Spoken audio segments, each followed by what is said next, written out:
So I wrote it back. It should say, "Give me your phone. Give me your." Fuck it. Oh well. Okay, guys. So, let's get into it. Let's get right into it. Let's get right into the bread, butter, the meat, and the potatoes. I don't know what to talk about. No, I'm kidding. All right. Start off with the Polish upset about with Russia about 19 drones, 19 of them entering into their airspace and their country. Now, they had to scramble jets just to shoot these down, and they're positive that excuse me, Jesus. They are positive that it was an intentional act. How do they know? Sure, because these particular drones had to have their coordinates put in prior. So when they shot them down, they might have actually been able to kind of get some of that information. Excuse me, Jesus. Get some of that information from the drones that were downed in Poland by the jets that were scrambled. No infrastructure or people were killed, but it seems that the intent was there. They're trying to test and see, probe these areas of air defense, and kind of see what the West would do and see what Trump might say. And Trump's first response was a reasonable one. I don't think he had time to be debriefed on this before he was asked. He said that it was probably a mistake, or it could have been a mistake, but there was 19 of those drones, like I said, with coordinates in there. So he'll probably change his tune soon, which would be cool to hear him, give Russia some 2 cents, because he'd already said that he is going to go with the sanctions that the secondary ones on the oil that's being bought on the market by China and India, especially India and China. India actually buys more than China, I believe, which is quite a bit, but they're getting quite the rate right now. And that's right now. There's a lot of stuff going on with the Ukraine war, okay? So let me give you an example. Recently, 20% of all production has been knocked offline by the Ukrainians, because now they have their own domestic Neptune and the Long Neptune, but also now the Flamingo, which is a cruise missile with twice the punch of our Tomahawk cruise missiles. And they also have a 3,000-kilometer range, so that can hit bases in Siberia, that can hit Moscow easily. But they don't do what the Russians do. They don't waste their munitions. They send them into areas that's going to screw up their money and their oil and their logistics. They're hitting refineries, depots, and trains carrying oil to the front. So right now, there had to be a decree that in the Duma, which is the Russian parliament, that there will be no more, for the interim, the time being, that they'll not be exporting oil, crude. They're going to be keeping that for domestic supply until they fix the problem, which is, well, the real problem is missiles coming in and them not being able to take them down at the refineries, and they just keep getting hit over and over again. So they're estimating about 20% production loss, and that's significant. You got to remember that about 40% of their GDP, and it's probably more now, because a lot of this now is just wartime stuff that's propping up their economy. That's what is known as a war economy. It's making it look like their economy is stable when it's really not. That's just one of the indicators.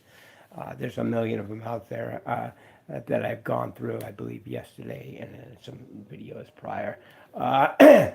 So what the estimate, 20% reduction of production, and that had already been reduced significantly because of ExxonMobil leaving, right? And their oil money, he had saved about $600 billion they had from the revenues of oil. And 300 billion of that, as you probably already know, was freezed by SWIFT. SWIFT is a banking that the West uses to sanction and for all other reasons. But in this case, they froze all that money, the investments they had, and the other 300 billion, he has already gone through 250 billion or so, give or take 10 or 20 million on each way. So what the West is trying to do, starting with President Biden, I don't believe he did a good enough job. It wasn't. He didn't go after the fleets, the ghost fleets, which are cargo ships full of oil. That sometimes they're just they'll go from one ship to the other, send the oil from one ship to another ship right in the open ocean. Their flags are of different countries, and they're actually owned by those countries. So, if you go after that, that's going to really hurt them right now because they have pipelines in the makings. This has been going on for 10 years now with China, and they haven't even struck the deal. Finally, there has been no construction on that pipeline yet, I believe. And as you know, the Nord 1 and 2 pipelines, one of them was sabotaged by, believe Russia, but it could have been America or, no, it could have been anybody, okay, for a million different reasons. We didn't want that pipeline there because we wanted them to not be making money as they're, waging a freaking illegal war as millions of people are becoming casualties and civilians as well. Also, the war crimes that are taking place by Russia, obviously, they're hitting residential centers on purpose because some of these drones have coordinates that are put in prior, plus the children that were stolen from Ukraine and brought back to Russia. That's a war crime, obviously. So we have all that going on there, but the latest was the incursion into Poland. That's obviously a NATO ally of the United States. So was anyone killed or hurt? No, but if there was infrastructure destroyed, this would be a whole different story. But I think the coordinates that were put in, we're just going to have them land on the ground. I think they're just probing the air defense systems. And like I said, they had to scramble planes, I guess. I don't know how many were shot down exactly. I believe all 19 were shot down, but I just don't know exactly how they were shot down. They were shot down from a number of different ways, but we do know for sure is that they did scramble fighter jets. I believe we have 16. He got them up there and knocked down all 19 of them. These are not fast-moving drones. So they just launched a lot of them, and some of them have no payload. They just are decoys.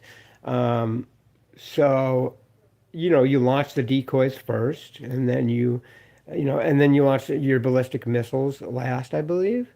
And and Ukraine right now has the Black Sea. Also, is used to be like a lake of Russia, But they lost so many ships, and they've had to go back so far because of the length of the missiles. And they have drones too. They have those boat drones.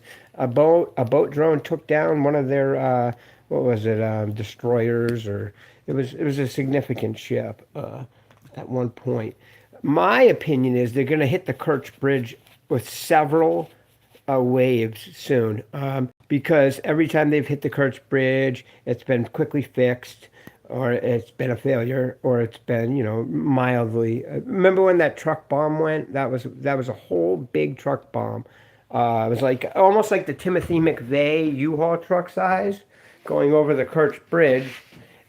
Don't believe it was a self-driving vehicle, so somebody either didn't know that they were carrying a truck full of a truck bomb that was a bomb, or they were so fanatical about killing or taking out Russian infrastructure and winning this war. Maybe they were dying of cancer. You never know. We'll find out probably at some point, but an interesting thing is that Kerch Bridge is one of the longest bridges, I believe, in the world.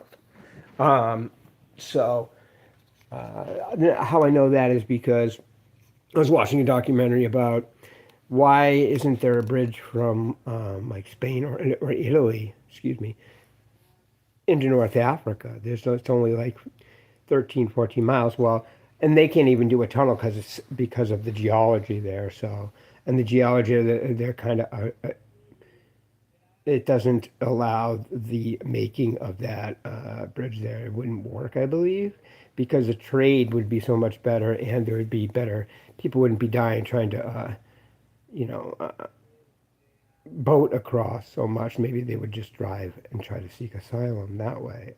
I don't know. That doesn't sound right. But um, okay. Let me start reading some of these. I'm sorry. I just started this stuff. You just smoked a stone and you can't stop talking. In my youth, pal. In my youth. Billy Bob Eyelash. Bro, you're talking about nothing. These, yeah, okay, buddy.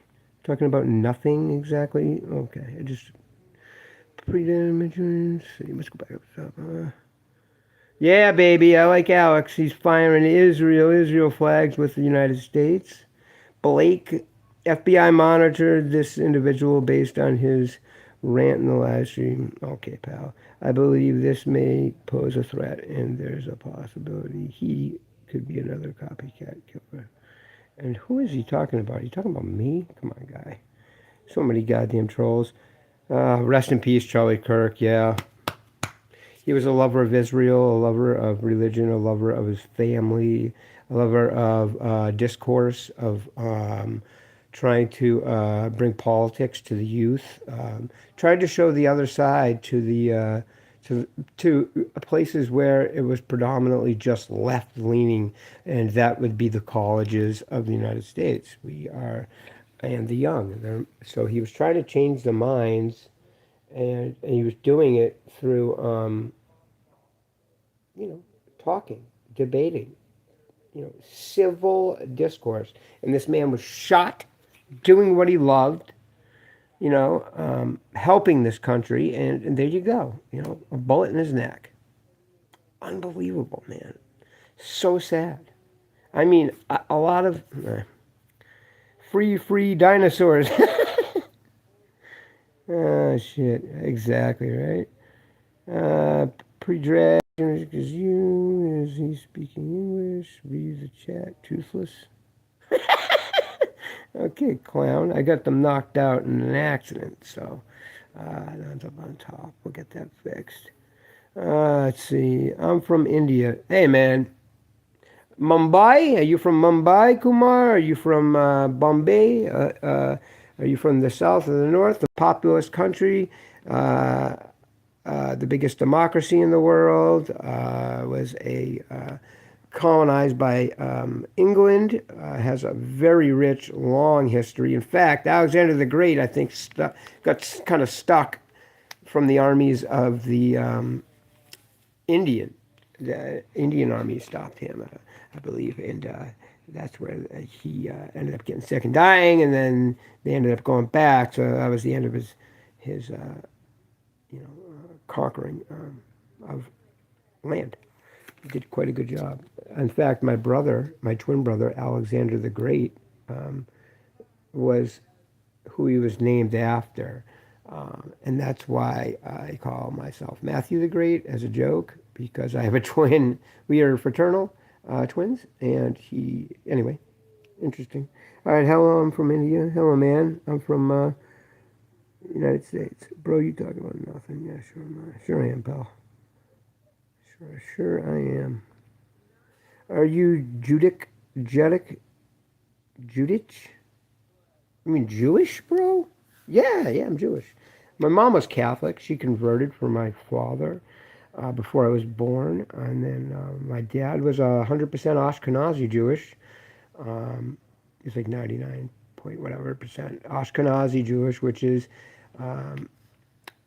European Jews, the ones that were heavily murdered by the Nazis. It was mainly an Ashkenazi. Okay, so and believe it, you can believe this statistic. This is the most crazy statistic I've heard in a while.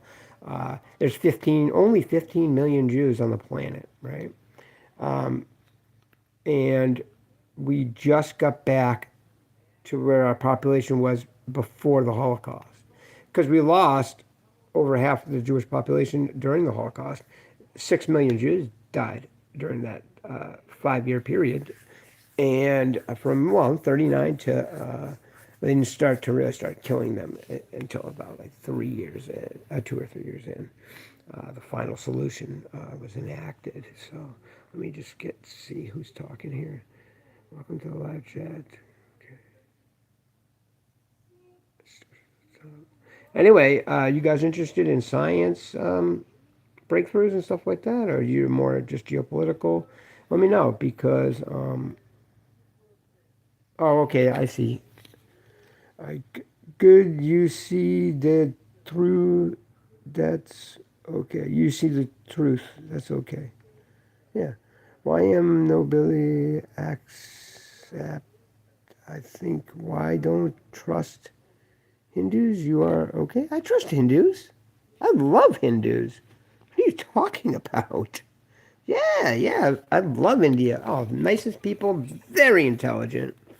Um, and Modi, you know, what's going on, I think, is unfair because, well, India has always been an ally of Russia, right? And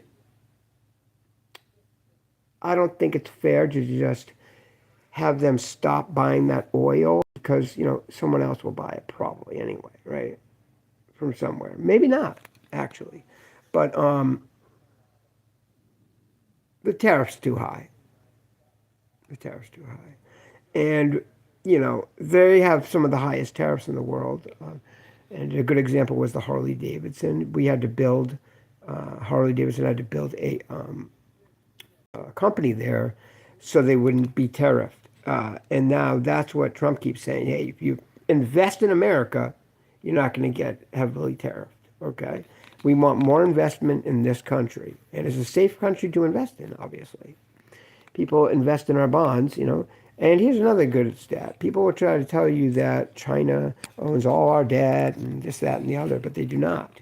In fact, it's Japan, and the number one, they're number two. China's number three. Who's number one? Who's number one, guys? Huh? Who's number one? It's Americans themselves. Americans themselves buy the bonds, the most bonds. And it makes sense because, well, we live here and we understand the country the best, the government, how it runs. Now, it did get marked down one tier from triple A to like, I don't even know what the under one is. And bonds right now is the rate is getting up there. And that's just in lies the problem. Right now, we pay $899 billion a year just on interest. 899. Now, when these bonds start maturing, come to maturity, that's because when you buy a bond, is it a 5 year bond? Is it a 10 year bond? When these start coming to maturity, or a 30 year bond, they come to maturity, like 5 years from now, we would be paying like 1.3 trillion to 1.5 trillion every year on interest alone. That's crazy. Now, yeah, we are 30 plus trillion dollar GDP, and I don't like to use GDP as much as a great statistic to use is PPP, which is purchasing power parity, which is a better indicator because I could just build 1,000 bridges, each of them $1 billion each, you know, and there you go. There's $1 trillion added onto your GDP, but all you do is just build a bunch of bridges. You know what I mean? So it's just not the best indicator of growth, if you ask me, because of investment, subsidization of companies, and then you have I don't know if that fits, but you definitely what I said earlier. Okay, let's read some stuff. I'm always amazed by the hypocrisy. So am I, and sounds like you're one of those hypocrites. Okay, so 1.3 people in India exactly, most populous. No, it's 1.4. It's 1.4 actually, guy. Okay. Let's see here. We know that China overcounted its population somewhere from anywhere from 400 billion to about 50 or 100 billion people. So they're well under India now. They lie about everything. They lie about they took down the statistics of unemployment in their youth. It was rolling around 50%. They they took their money and they manipulated it to lower the wages of the work of their own workers, their own countrymen, okay, citizens, just so they could be make more money on the export markets and stuff like that. More countries would come because of lower labor costs, but they hurt per capita. Now these people either just get by and their savings isn't too high. So when they get some savings, they save it. And regulations in China are crazy. Like the best place to put your money and some of the only places to invest your money was the housing market, which was like 30% of their entire GDP. And you see all the ghost cities and stuff like that. And that's why I say GDP is not a good indicator of growth. Look at all those, tofu drag apartments, skyscrapers, cities that will never be inhabited. It's going to fall apart, and they've already started to just decay. Now, Evergrande was the biggest real estate company in the world. It fell, and then everything, there's a ripple effect, which I've talked about in previous videos. The ripple effect from that, and the ripple effect from COVID, right? The no zero COVID policy, guys. That was like 2 years of absolute like businesses just got the hell out of there after that. Plus now Xi is basically a dictator. He did surrounded by yes men. And remember Jack Ma said something slightly controversial. You didn't see him for months and months, and he doesn't talk anymore, right? The English teacher for tourism is like just destroyed over there because like I remember you could see like Beijing or some of these wonderful tourist places, and you couldn't even walk. Now it's not like that. People are afraid to go there, especially people from the West. Two Canadians were taken in after that Canadian CEO was arrested in Canada. And then the next day, two reporters were unjustly imprisoned as like spies or whatever, and use them as bargaining chips, kind of like any other dictatorship. Uh, ours works slower. They build things, they get things done, they enact bills like that, but like us, it takes a while, and that's one of the detriments, but it's also a positive thing because you get time, you think, wait to the problem to start to see it progress in a negative way or a positive way, and then you're forced to come to the table. And with a two-party system like that, it's difficult, but it's the best thing we have right now. Communism has never worked and never will work. Socialism is something that can be added. Obviously, there's socialistic, like Social Security. There's social programs. You got to have them if you want to be a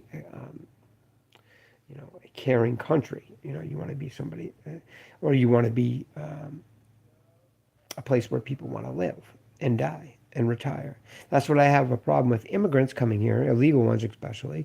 But well, I have no problem with immigrants coming, but there's got to be some sort of forced assimilation, right? And the problem with the Biden administration is, see, every year we immigrate about 500,000 legally to 1 million. And in the last 3 years or whatever, you've had, just waves and waves and droves of them come in. And it's hard to assimilate. And the money, and these people aren't the people that have great jobs in their countries. Some of them are fleeing, like Haiti, for instance. I think all of them should be able to stay because of their countries. The poorest in the Western Hemisphere. There was just 1,000 Kenyans sent there, military police to try to help the 80% ran by gangs. 80% owned. They own that city. It's the capital. Their president was just shot 2 or 3 years ago. That huge earthquake in 2010, and then the colonization and the French having to pay the reparations to a country that abolished, first country to abolish slavery in 1803. And on January 1st, they got their independence. And then you had another England colonizer try to get in there, and they were pushed back by the Haitians. The Haitians fought in the Revolutionary War with us. We owe them a debt. They fought in other wars too, and they've helped us a lot. And for us to just to send them back, I mean, I've known plenty of Haitians, and everyone I meet, I love them.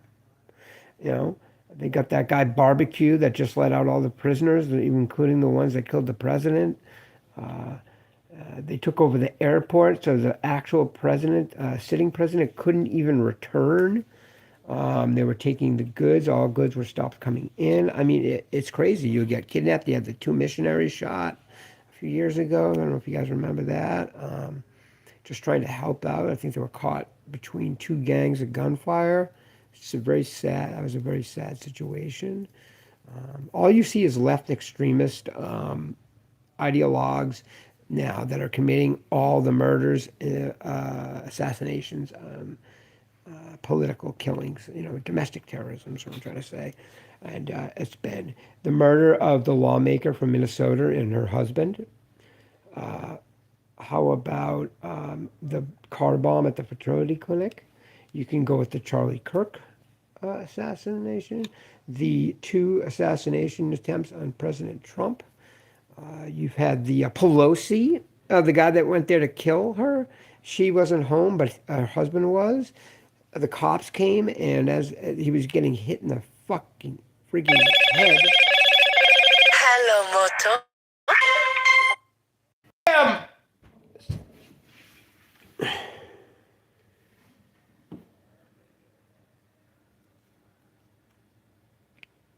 Excuse me, guys. I'm actually not at my house right now that I'm usually at. Hold on a minute. I gotta go in. 1 second.